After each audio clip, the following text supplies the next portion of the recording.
Was reading the Forbes most valuable franchises list. And of course, who shows up but the Dallas Cowboys? 5.5 billion. And that's with a B. $5.5 billion. Next is the Yankees at 5.4 billion.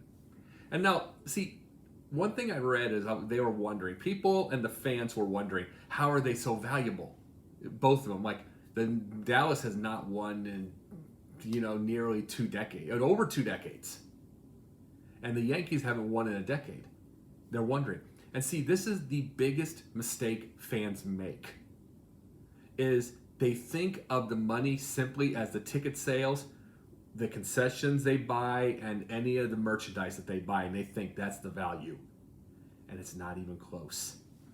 That is the equivalent of getting your Christmas cards sent out to the USPS and expecting it on time, when it's such an archaic thought process when the UPS and FedEx exist. The world is changed completely. What makes value is TV deals, new stadiums, new ways of selling merchandise. Each and every little detail, everything. Those what make the value now. And see, Jerry Jones, when he bought Dallas for $150 million, understood that. He understood the difference. And this was at a time when he was almost like the old oil wildcatter. And he let go, as I brought up, let go of Tom Landry the way he did. Whether it was controversial or whatever, that's what he did. And he had the guts to do it. But I bring all of this up because this is going to my team. This is my little quote-unquote letter to my team, to the Chicago Bears.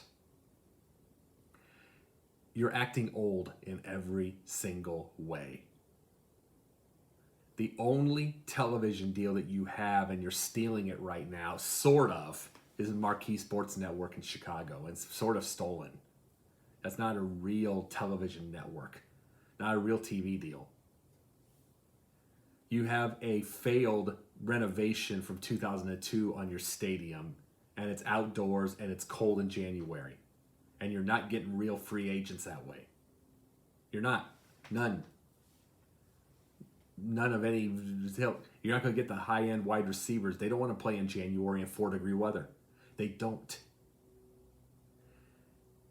And you know what you're missing out on? And see, it's Chicago, Illinois. So this is the thing you're missing out on. Super Bowl. New York City's already had the Super Bowl, even though it's colder than heck out there. They've had it. But guess who gets the Super Bowl normally? New Orleans. Even though it's not exactly the warmest in January, they have a dome. They have a dome. Miami doesn't have a dome, but it's Miami. Dome stadiums and Florida and California are going to get the Super Bowl. But Chicago is the third biggest metropolitan city in the world. Yet you can't get a Super Bowl. You can't get the Super Bowl. You can't get any value out of your team, any real value. And this brings up my whole point. Everything about the Bears acts old. Their jerseys, their third jersey is a design from 1944. They do have an orange jersey for Halloween, and that can stay. But everything else feels old. It acts old. The turf is awful. The stadium is old. And like I said, it was a failed renovation. No TV deal. And this isn't and you're living off of 1985. The 85 Bears were such a powerhouse. They were the first to go to London, England. They were the first to go worldwide. For a moment, the Bears were the most valuable team in the world. But we're nearing 40 years from that. 40 years. It's time for the Bears to go. It's time for the Bears to get forward. It's time to kill 1985. And I brought this up before. But it's time to kill 1985 and move forward. It's time to kill Monsters of the Midway, where we're going to go to Bears weather. We're going to go to 4 degrees and we'll win that way. And see, that worked in the last Super Bowl opportunity against New Orleans. No way the Bears beat New Orleans in that year if it wasn't for the weather.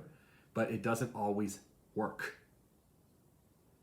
Teams are getting better, but even then, you got to realize, you talk about cold weather, Green Bay still has only won one with Favre and one with Aaron Rodgers, and they're better teams than that. Cold doesn't always work. It doesn't have, you don't have to have the cold weather to try to make something of it. It is time to start thinking forward, thinking new, thinking warm. If you want Chicago to get see, I have a belief that Mitchell Trubisky is the man. But for the people that don't agree with me, I'm not gonna argue with you on this one. We have plenty of time to argue with that. I'm gonna give you the option of this whatsoever. And yes, I know that Patrick Mahomes is in Kansas City. However long that lasts, just depending. But Deshaun Watson's in Houston. You think that's cold? The big stars. I mean, it's the same with why Lovie Smith was fired from Illinois and what he had trouble even winning in Illinois. What big blue chip player wants to go to Champaign when it's when November and December are 27 degrees? Which one wants to do that? Especially when they have the option to go to Miami. They have the option to go to SMU, and even SMU. When they have the option to go to Texas A&M, Texas Tech, Florida, any of those. When they have those options and it's warm, and it's 60 degrees in the winter, what do you think they're making their choice? Where do you think they're going? The romance of the cold weather was built by, what would we say? Grandpa. Grandpa built every bit of that romance. Every one of it, every ounce of it. It's like, we didn't have air conditioners back in our time. It was 115 degrees. We had to stay under a shade tree. Or we had to walk 10 miles up and 20 miles down to get to school. How they got the other 10, I have no idea. They built the romance. They built the romance so that you would have an idea of feeling how tough they might have had it. But make no mistake, if they had the opportunities that we have now in a golden era, which is now the golden era, if they had the opportunities, they would take it.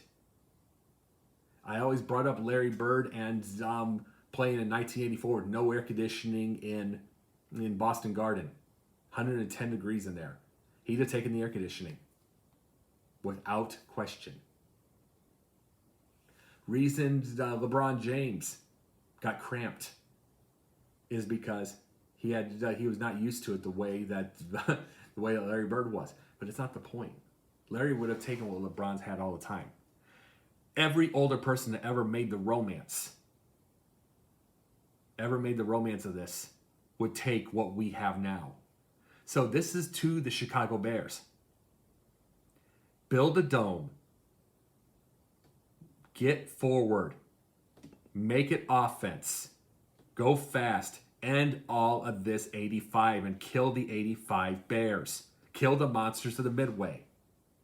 This has got to be enough. Because Arizona is exciting.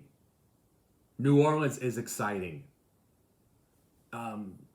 Let's see, Los Angeles is exciting. Dallas is going to get exciting very fast when Dak comes back. I can name 5 or 6 other teams that are going to get exciting. And even if the Bears make a comeback and made the playoffs, regardless of how far they made it, it's still not that exciting. It isn't. It's exciting for us as fans. But that's all it is. We can't live. The franchise is living off simply the fans anymore.